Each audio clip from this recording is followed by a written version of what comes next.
Hello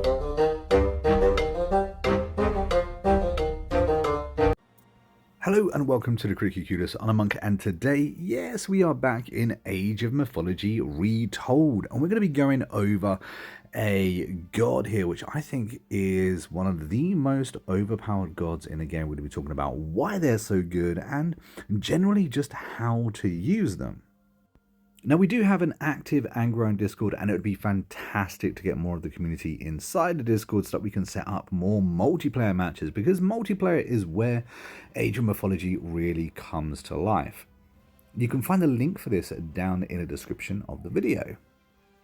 Now, in this video, we're going to be talking about Freya, the Norse god Freya. They are very, very interesting god. Now, you do only get them if you upgraded to the next bundle when you brought this game, but they are worth getting. In my opinion, they're one of the strongest gods the game has to offer. They focus on technology and defense. It has a potent defense god power that gets more powerful with each age, which is essentially getting a free palace and age earlier. Technologies cost 50% less food, wood, and gold, but they do take 150% longer to research. So you do have to know that going in, because Freya can be a little bit slower, but at the same time also helps you get to an age faster too. Their hill forts and hill fort units also have an extra 10% damage, and repairing buildings is absolutely free. In other words, you need no resources to repair them. Also, you can gatherers and dwarfs can also repair, which is bloody handy. All in all, this is a very powerful boss. I think the hardest thing to really understand and to get is the technology bit. Now, it does cost less food, wood, and gold, like we said, which means you're going to be able to access them earlier, but they do take a long time. So just beware of that going in. Passive ability wise, you do get this boar, which is a defense unit which you can summon around your town centers. It has a decent amount of HP, a decent amount of attack points, and you can summon it in for it's only a few seconds, but it does count as a decent bit of help towards defense in the early stages of the game. This isn't really a passive that's going to be or isn't going to be a god power that you get from the get-go that's going to be amazing. In fact, most of the time I even forget that I have it, but being able to defend yourself a little bit at the beginning against those early rushes is very helpful. Next up, we have access to Freya's gift, which essentially means that every single unit in a game gets an extra 10% hit points, which can be really useful. I think a lot of the units have nowhere near enough hit points, and this just helps buff them up a little bit. Now, on Age 2, we actually have access to a god that both Thor and Odin have access to. Now, in my opinion, most of these are not necessarily useful. These are focuses on cavalry and heroes. Now, what is interesting is the Valkyrie. The Valkyrie is a very powerful myth unit. It's a warrior that heals units, as well as is a great unit to lead with in early battles. In fact, if you're hoping to do an early rush PvP, then Freya and the Valkyries is a very good way to go. And the next 2 to 3 upgrades here are all about buffing up those Valkyrie and other units. However, personally, it is Ulra, which I think is just absolutely brilliant. Again, apologies for butchering the names. However, the Asgardian Bastion is just a great building. You get this on Age 2, which means you essentially get a palace that self-builds itself on Age 2. You also get access to Draugr, which is a myth ranged unit, which is very strong. Great health, great attack, abilities to buff it up further as well. Also, Ring Oath is fantastic. Now, vows to defend the realm of men, allowing his Asgardian Bastion god power to be recast with a greater reduced favor cost. In other words, you can get a hell of a lot of those palaces early in that game. Also, because you're summoning them, you're not restricted to just 10. Next up we have Bragi. Now the first thing we get here is flaming weapons. You target anywhere on the map and all of your human soldiers and ships burst into flames, increasing their attack damage for a short time. It's pretty cool, to be fair. You also get access to a battle ball. It is a myth unit, really good against humans and buildings. It's a bit mediocre if you ask me, but I don't mind it too much. We also have Call of the Valkyrie. Now, Bragi improves Berserker hit points, which grants you favor when they fall in battle. The rune too isn't bad. It boosts up myth unit speed and gives you the ability to regenerate slightly. Ultimately, this option is good for boosting up your human soldiers, but kind of falls flat after that. Personally, I'd pick Aegir.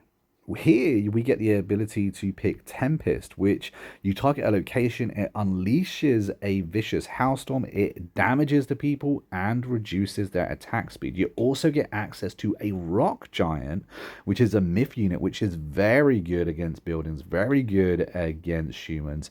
You can also buff it up. Now, the Norse already have fantastic myth units, perhaps the best myth units in a game, and the rock giant is just a decent thing to add to it. After that, you have Feasts of the Renowned. Your town centers enable a healing area, which is bloody awesome. Also, your fortresses have that same. You also get an automatic gather with them too. 9 waves is also a nice touch because you get your hero speed added and your hero damage added on top of that. In the 4th age, you perhaps have your hardest choice. Honestly, both of these are really, really tough choices. You've got Hel, which is only available through Loki, or you've got a brand new one, Vilda, which is again very strong. Now, with Hel, you get access to the Ninhogg, which is a amazing flying dragon. It's a summoned in the unit, meaning you can have a ton of them. It doesn't count towards your troop cap.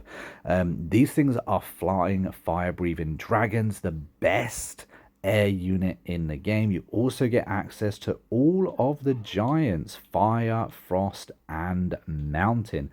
You also have Rampage, pretty much giving you instant timer on all of your myth units. You also get Granite Blood, which boosts up all of your giants. You can make a incredible build here. Alternatively, you have Vilda and you get access to Inferno, and you get a wolf which bursts into flame and destroys buildings. You also get another dragon. This is a land-based dragon. This is a dragon that you have to train through the temple. It's a myth unit, good and tanky, a decent dragon, but in my opinion, it is second best on the dragon tier list. And they also get Twilight of the Gods. Now, this enables you to have more hit points on your human soldiers, and they deal more damage, as well as Avenging Spirit, which boosts up your main unit that gets your faith, which is pretty good. And the last two options we have here boost up your berserkers. Now you have access to having a lot of berserkers, especially late game, so being able to buff those is pretty decent.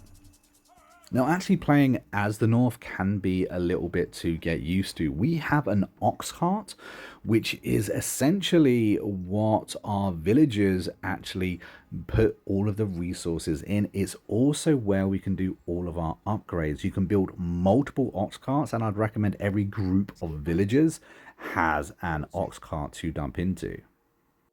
Now, we did speak about berserkers. Villagers and dwarves can both be converted into a berserker. It is actually your fighting units that you build with, and berserkers are also your scouts. So there's a lot to get used to as the North. They're very, very different. From the moment you start, you get the ability to make gatherers, which is your civilians, or a dwarf. Now, dwarfs actually collect more gold, so being able to make a dwarf, which is, it costs gold, you start with a little bit of gold, so being able to get dwarfs early on is actually pretty decent. You can also make berserkers early on, and it costs the same amount that it would cost for a villager or a dwarf, plus a little bit more. Now, early game berserkers do kind of suck, so be warned about that. It's not until like mid to end tier game that the berserkers are actually a decent unit. Now, all dwarfs and civilians, villagers, can be turned into a berserker for a little cost. It does change depending on which Norse god you actually are, however. I think the best thing to do with the berserkers early game, though, is just have them as your scout. And remember, they are the troop that you're going to be building most of your things with. Now, you can build houses with a regular villager, but it's your berserkers that you're going to be building your temple with, for instance. It's also a very good point to note that the Norse in general are not the people you're going to be turtling down with.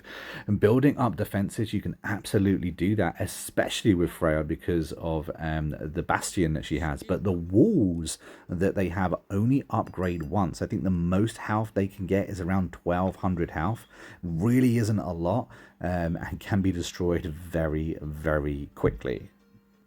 Now, being the Norse, you get access to a lot of hero characters. One of them is the Godai, which I think are brilliant. They're a ranged soldier, and not only can they collect relics like all the other heroes, but are also great against myth units.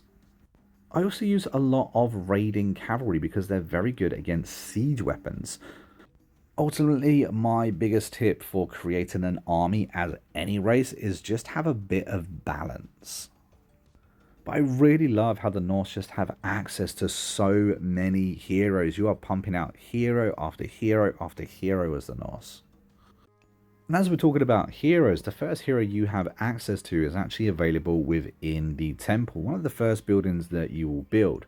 Now, these things actually collect favor, just passively collect favor, so have as many of them out as possible early game. With the Norse in general, you also get favor from kills, so going to war against the AI, going to war against players, or even killing animals all generates favor. Now, we also mentioned Rampage. When we were looking through all of the different god favors that you can kind of get, the spells, the upgrades, all that kind of thing, we mentioned Rampage. Now, what Rampage does is allows you to train myth units 95% quicker. 95% quicker, which is just crazy. Which means if you have the faith, you can create an entire myth army in just seconds, and the Draugr are some of the best myth units that you can train. Decent health, great damage, and they look cool as hell. Now, one of the reasons I like Freyr so much is the Asgardian Bastion. This thing is amazing. It looks different from the regular palaces that we get access to as the North. You're not restricted to only having 10 of them. Late game, they only cost 10 faith, meaning you can pop these things down like every 60 seconds, or maybe even be a little bit quicker than that. You can pop so many down, and playing as Freya, they are stronger than most other forts. Now, if you don't go with the Asgardian Bastion, you're going to be going with the Valkyrie. The Valkyrie are still a good option. They're very attacking, they're fast, they've got great health, and they've got a decent attack as well. I really enjoy the Valkyrie. I think they are very great aesthetically, and it's kind of cool to have a myth unit that we all know and love from stories of old. Now, one of the hardest choices you're going to have playing as Freya is whether to go with Vilda or Hel. If you go with Vilda, you have access to this land dragon, which is a pretty decent dragon, to be fair. It's nice and tanky and has a decent attack as well. I do think it's a little bit costly, though, on housing. And for that matter, faith too. Now, the other option we have is the Nidhogg. This is a amazing dragon, the best flying unit in the game. It's a summoned in creature, meaning you can have an infinite number of them depending on how long your game is. The downside is you don't get a big flashy superpower, so you know you're gonna have to think about that whether you go Hal or Vilda. I really don't know which one to recommend. Honestly, I was so much of a Hal fan, but after trying Vilda, after trying the Exploding Wolf, I don't know what's best. If you're playing a long game, if you're playing a game over water, for instance, then perhaps Hal is the better option because of, you know, being able to fly across the map with an absolute tanky creature, not having to worry about certain things. It really is devastating. It's great against Titans too, interestingly enough. And of course, the Firewolf isn't so great against Titans, but it is great. You do get to summon a wolf, you get to pick a target in which it's going to be running, and at the end, it will explode. And I was actually a little bit taken aback by just how powerful this thing is. It's devastating, and late game, when you're able to recast them again and again and again, absolutely crippling. But there we have it, guys. That is my guide to Freya, to the Norse, how to play them, what to pick. I think that they are very, very powerful units. I love races that allow you to summon in units as well. I think being able to go over your army cap is just very, very powerful and something that you really need to think about. If someone picks Freya, watch out, because you could be in for a really tough fight. They're not going to be going defensive, and just watch out. But anyway, I've been a Monk, we've been Critically Curious. I will see you in the next video real soon. Until then, take it easy and happy gaming.